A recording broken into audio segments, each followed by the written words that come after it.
उपमुख्यमंत्री अजित पवार आपल्या भाषणात म्हणाले, देवेंद्र फडणवीस यांचं उत्तर ऐकून मी त्रस्त झालो.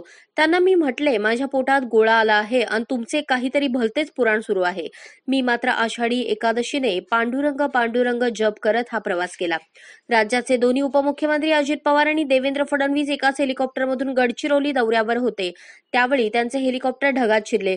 कुठेही जमीन दिसत नव्हती. तो किस्सा अजित पवार यांनी आपल्या भाषणातून सांगितला आणि सभागृहात खसखस पिकली.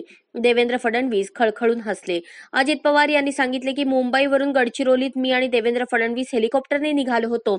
नागपूरपर्यंत सर्व काही ठीक होते, पण नंतर हेलिकॉप्टर ढगांमध्ये शिरले. कुठे जमीन दिसत नव्हती, झाडे दिसत नव्हती. माझ्या पोटात गोळा आला. आषाढी एकादशी होती, त्यामुळे पांडुरंगा पांडुरंगा असे नाव घेत होतो. पण देवेंद्र फडणवीस मात्र शांत होते. ते म्हणाले, काळजी करू नका, काही होणार नाही. माझे 7 अपघात झाले आहेत, मात्र माझ्या नखालाही धक्का लागला नाही. तुम्हालाही काहीच होणार नाही. यावर सभेत चांगलीच खसखस पिकली.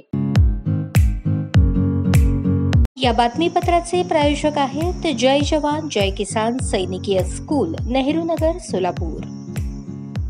अशाच नवनवीन अपडेटसाठी जनता राज्य न्यूज चॅनलला सबस्क्राईब करा, लाईक करा आणि शेअर करायला विसरू नका.